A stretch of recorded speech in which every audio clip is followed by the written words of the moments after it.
안녕하세요. 인권카페의 새로운 마스코트 국가인권위원회 양아들 듣고 싶고 보고 싶고 잡고 싶은 남자 듣보잡 방송인 김규환입니다. 반갑습니다. 박수 안 치세요? 예. 알아서 딱 쳐주셔야죠. 예.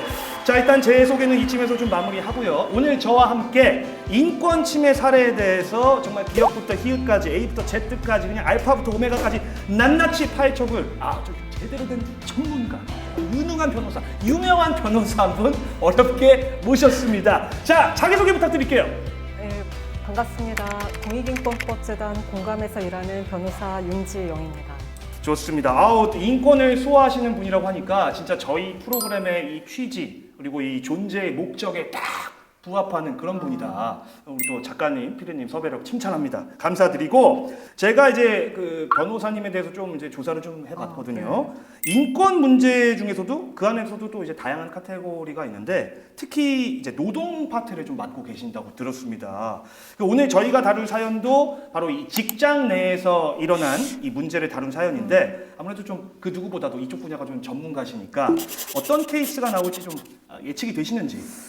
해고 문제인가 아니면 비정규직 문제 아니면 요새 이제 갑질, 괴롭힘이 굉장히 큰 사회적 화두이잖아요. 그렇죠. 그런 이슈일까요? 지금 말씀하신 부분 중에 다 답은 있을 거라고 생각이 듭니다. 자, 과연 말씀하신 이 카테고리 중에 정답이 있을지 한번 확인해 보도록 하겠습니다. 대체 어떤 억울한 일이 직장 내에서 일어난 건지 확인해 보시죠. 안녕하세요. 저는 장애인 사회복지시설에서 운전원으로 일하고 있는 김민수라고 합니다. 저희 시설은 일하는 직원이 5명도 채 안 되는 아주 작은 회사인데요. 그 얼마 안 되는 시설 직원 중 한 명이 저를 계속 괴롭혔어요. 일을 할 수 없을 정도로 끊임없이 지속되는 괴롭힘과 차별 때문에 저는 결국 직장 내 괴롭힘을 당하고 있다고 지자체 인권센터에 신고했고 조사 결과는 당연히 괴롭힘 인정. 조사를 나왔던 지자체 인권보호관은 직장 내 괴롭힘 재발 방지 대책을 마련하고 저한테 유급 휴가를 줘야 한다고 권고를 내렸어요. 그런데 인권보호관의 판단에 따라 유급 휴가를 신청한 제게 내려온 건 유급 휴가 신청을 불허한다는 통보, 그리고 갑자기 열린 징계위원회였죠. 상급자의 업무 지시에 헛웃음을 짓거나 언성을 높여 따졌다. 센터 차량 이용자에게 불친절한 행동을 해서 민원을 받게 만들었다. 이런 식으로 꼬투리를 잡아 3개월간 정직 처분을 내려버리더니 급기야 해고까지 통보해버리는 거예요. 문제는 이런 부당한 사태들이 일어나는 동안 그 누구도 조치를 취해주지 않고 있다는 사실입니다. 시설이 인권보호관의 권고사항을 무시하고 따르지 않는다면 저희 시설을 관리하는 지자체에서라도 책임지고 감독을 해줘야 하는 거 아닌가요? 결국 저는 손도 한번 써보지 못하고 순식간에 일자리를 잃었지만 끝까지 저를 책임져주는 곳은 아무데도 없더라고요. 정말 억울하고 분할 따름입니다. 어떤 부분이 문제인지 시원하게 정리 한번 해주세요. 야, 지금 방금 본 이 사례가 실제 사례라는 거에 대해서 굉장히 좀 놀랐거든요. 아, 그런가요? 네, 어쩌면 지금 이 순간에도 어딘가에서는 이런 사례들이 이제 벌어지고 있다는 얘기인데 사실 주변에서 말로만 들었지, 그러니까 뭐 예를 들면 드라마나 영화에서만 봤지 실제 이런 사례를 보는 건 처음이거든요. 만약에 제가 이런 상황에 처해 있다, 선배가 저를 괴롭히고 휴가도 안 주고 집에도 안 보내주고 사실 무슨 방송만 아니면 정말 욕이 나올 것 같은 그런 좀 느낌적인 느낌이 듭니다. 어떻게 보셨습니까, 우리 변호사님? 저는 2017년부터 네. 그 직장 내 괴롭힘과 관련된 갑질과 관련된 상담을 꾸준히 하고 있고 하루에도 지금도 한 10건 이상의 이제 사례를 보고 있는데요. 저한테는 좀 익숙한 사례긴 해요. 굉장히 일상에서 괴롭힘이 많이 발생을 하고 있고 괴롭힘에 대해서 문제 제기를 했다는 이유로 오히려 해고를 당하는 사례도 굉장히 많죠. 아니 하루에도 이런 사례를 10건 정도 평균적으로 접하시나요? 많이 보죠. 변호사님만 해도 이런데 그러면 전체 또 인권을 다른 분들 변호사님까지 치면은 엄청 많다는 얘기네요. 그럴 수 있죠. 놀랍습니다. 자, 근데 어쨌든 이 조사를 받아서 괴롭힘이 인정이 됐고 이 피해자한테 좀 조치를 취해달라고 한 건데 보면은 결론이 다 난 거를 좀 대놓고 너무 무시하는 게 아닌가 이런 생각이 좀 듭니다. 왜냐하면 이 시설이 국가인권위원회법에서 정한 인권침해 조사 대상 기관에 포함이 되지 않기 때문이거든요. 국가인권위원회법 제30조 제1항을 보면은 국가, 지방자치단체, 각급 학교, 그다음에 공공유관기관에 대해서만 국가인권위원회가 조사를 할 수가 있고요. 이런 민간 시설에 대해서는 국가인권위원회의 조사 권한이 없기 때문에 네. 사실 어떠한 잘못이 있어도 직접 나서기가 어렵죠. 그리고 물론 이제 지역의 인권 옹호관이 네. 권고를 하긴 했지만 권고의 뜻 아시잖아요. 그러니까 강제성은 없는. 그렇죠. 권유하고 요청하는 거기 때문에 말씀하신 것처럼 강제력이 없어요. 그러다 보니까 시설에서는 아니 우리가 그거를 권고를 받을 의무가 없는데 왜 따라야 되냐라고 하면서 버티는 거죠. 그러니까 법적으로는 문제가 없다. 사실 강제하기는 어려운 상황입니다. 그 부분이 좀 이게 법의 맹점이 아닌가 이런 생각이 좀 드는데 이 조사 대상이 아니라고 지금 얘기를 해주셨어요. 그러면은 현실적으로 이렇게 막무가내로 행동을 해도 뭐 제재할 수 있는 방법이 없는 건지 이 사회복지시설이라고 일단 하셨는데 여기를 좀 이렇게 컨트롤할 수 있는 기관이 분명히 있지 않을까요? 그렇죠. 사회복지시설은 뭐 보건복지부도 있고요. 예. 그다음에 뭐 도지사, 군수구청장, 뭐 각 지방자치단체에서도 사회복지시설을 컨트롤을 하죠. 근데 어쨌거나 권고사항이기 때문에 강제력이 없다. 맞아요. 그래서 뭐 군수도 예. 다시 한번 조사를 했고 도지사도 직원들이 면담을 했다라고 하는데 네. 이제 정작 이 시설에서는 우리는 끝까지 지키지 않겠다라고 버틴 셈이죠. 규모가 좀 작은 데일까요? 그게 바로 핵심입니다. 근로기준법에 예. 그 직장 내 괴롭힘에 관한 규정이 있어요.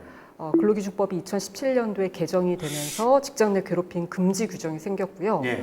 뭐 쉽게 얘기를 하면은 회사에서의 우월한 지위를 이용을 해서 업무의 적정한 범위를 넘어서서 정신적, 육체적 고통을 가하거나 근무 환경을 악화시키는 행위가 이제 직장 내 괴롭힘이고요. 네. 이거를 법에서는 금지를 하고 있는데 안타깝게도 이 규정이 직원 수가 5인 이상인 경우에만 적용이 됩니다. 그러니까 이런 시설처럼 직원 수가 5인이 안 되면 직장 내 괴롭힘이 발생을 해도 사실 법적으로 대처하기가 어려운 상황입니다. 아니, 제가 지금 죄송합니다. 기가 막혀서 좀 어이가 없는데, 아니 5인 미만이면은 그게 해당이 아니 내 직장에서 내 인권 지금 당황해서 열받아서 말도 안 나오네. 내 인권을 찾는다는데 그 직장 동료 숫자 그게 중요한 겁니까? 그러니까요. 사실 직장 내 괴롭힘이 제일 많이 발생하는 곳이 오히려 작은 일터거든요. 뭐 사장, 기관장, 그렇죠. 이런 사람들에 의한 괴롭힘이 많이 발생을 하는데 어쨌든 법에서는 직원 수를 가지고 괴롭힘에 대해서 적용 여부를 결정을 하고 있는 거고요. 안타깝게도 현재 5인 미만 사업장에서 일을 하는 노동자들의 경우에는 괴롭힘에 대해서 대처하기가 어려운 상황입니다. 그럼 이제 결국에 이 피해자는 법안 적용이 안 된다는 이유 하나만으로 이렇게 부당하게 해고를 당해도 뭐 어떻게 구제 받을 수 있는 방법이 전혀 없는 건지. 그렇지는 않아요. 다행히 방법이 하나 있긴 합니다. 뭡니까? 그러니까 장애인 사회복지 시설이라고 했잖아요. 예. 그 사회복지사업법이라고 법이 있는데 사회복지 사업을 운영하는 자의 소관 업무에 관해서 보건복지부 그다음에 각 지자체는 지도 감독할 수 있다라는 규정이 있고요. 그리고 장애인복지법 61조 1항에서도 비슷한 조문이 있어요. 그래서 장애인 복지 실시 기관 여기가 이제 또 보건복지부랑 지방자치단체를 뜻하는 건데요. 이러한 지자체는 시설을 설치하고 운영하는 자의 소관 업무 그리고 시설 이용자의 인권 실태 등을 지도 감독하며 필요한 경우에는 조사 검사할 수 있다라는 내용이 있어요. 그러니까 이 조문에 근거해서 얼마든지 감독청에서는 기관에서 벌어지는 괴롭힘에 대해서 조사하고 지도하고 감독할 수 있는 것 아닌가 그렇게 보고 있습니다. 그래도 방법이 있다고 하니까 저도 진짜 안심이 됩니다. 자, 변호사님 말씀 잘 들었고요. 과연 국가인권위원회에서는 이 사안에 대해서 어떤 판단을 내렸을지 궁금하거든요. 같이 함께 보시죠. 국가인권위원회 조사 결과 피진정시설은 인권위의 조사 대상에 해당되지 않고요. 군수와 도지사 또한 이 피진정시설에 대한 지도 점검을 실시하고 이 도민인권보호관의 권고에 대한 이행 계획을 점검한 사실을 확인했습니다. 자, 하지만 직장 내 괴롭힘 문제에 있어서 이 피해자가 현행 법령상의 한계로 인해 이 실질적인 구제 조치를 받을 수 없는 상황이라는 이유만으로 이 관할 지자체 등 책임 있는 기관이 아무런 대책이나 도움 없이 피해자를 외면한다면 현재의 상황은 더욱 악화될 것입니다.